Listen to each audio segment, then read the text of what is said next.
Well, we'll do this edition of 42nd Street Pete's Grindhouse with a dog. Maybe two dogs. You want to come up? Want to be in the video? Come on, you want to be in the video? Come on. Come on. Up with the video. You want to be in the video? They want to be in the video. They don't get enough attention, as you can see. That's why I have a couch that became a dog bed. But anyway, today's episode of 42nd Street Pete's Grindhouse will take you back to 1972. To two movies that absolutely, positively sucked. And I can't emphasize sucked enough. Because, alright, 1972, I guess I was 19 or 20. And we saw this double feature. It was going to be Super Beast and Daughters of Satan. Well, they're in the Philippines. So we figured, Mad Doctor of Blood Island / Beast of Blood Gorefest. Well, we didn't get that. We went to see this at the Troy Drive-In in wonderful Parsippany, New Jersey, out in the boondocks.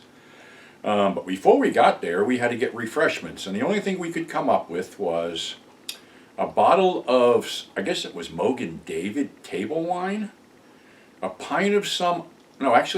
pint of some unknown vodka, and a bottle of 7-Up.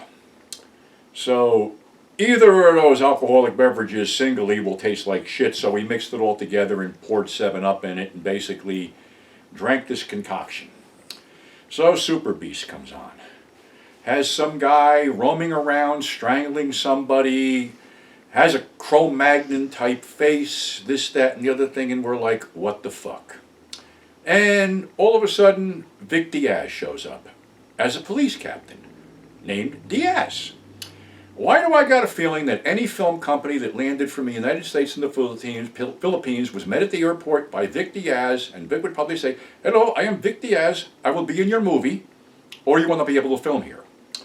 Well, anyway, Vic has a very brief role in this thing, and he's eventually killed. It seems that this whole weird-ass thing has a couple women whose names I don't remember because I don't really fucking care. And the main star is Harry Lauder.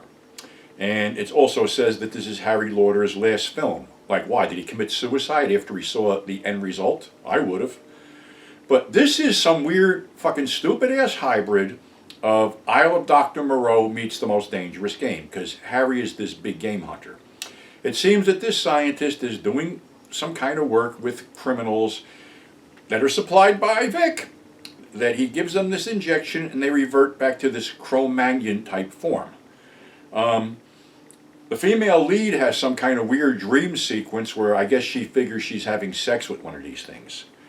But anyway, the bottom line is there's no blood, there's no gore, there's no nudity, and the movie's rated R. Go figure.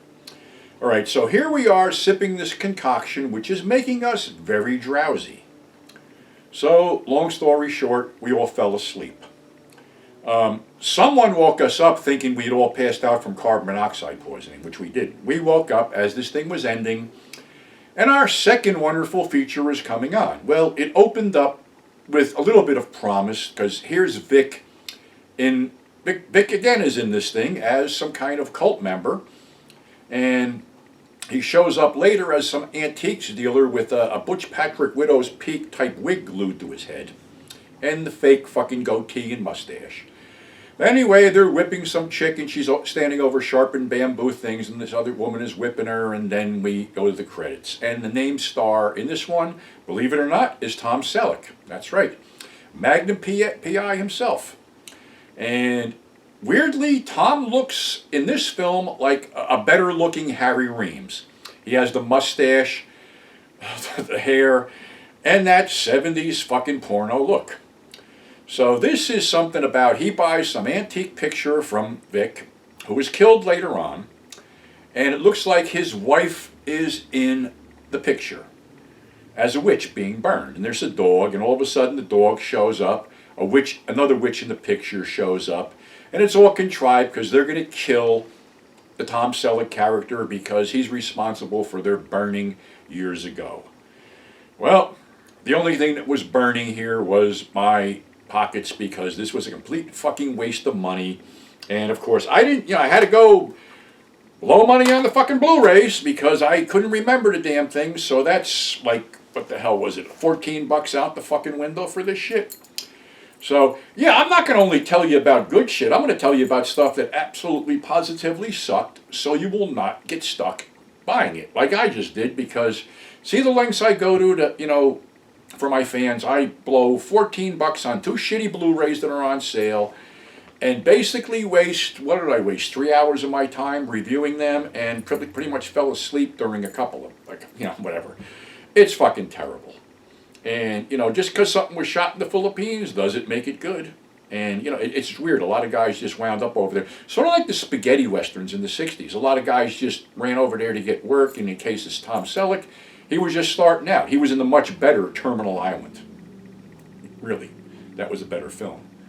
But, I just did this whole deal with Gary Busey a couple episodes ago. And everybody's waiting for the other shoe to drop. The people that come out of the woodwork with, the Me Too movement and shit like that. And, hey, I know shit that went on. I'm not going to name a bunch of names and stuff. But, conventions were more, I don't know. In the early days, they were more free and easy and nobody really gave a shit. But then again, you really didn't have people like Gary Busey and some other people whose names I don't want to mention that are strictly there to score the pussy, for lack of better words. And somebody once said, like, what would have been an unruly convention guest? And I remember that Oliver Reed's name came up when he was still alive as a guest, but I was with Chiller then, and Vernon Wells said, no, you don't want Ollie. Number one, to get his attention, he'll walk up and stick his cock in your beer, or he'll smack you in the face. So I forget who said, well, maybe we'll put a no alcohol clause in his contract. I said, yeah, with 6 bars operating in the hotel, it ain't going to happen. But would Ollie have been a good guest? Would he have, done a Gary Busey type of thing? I think not.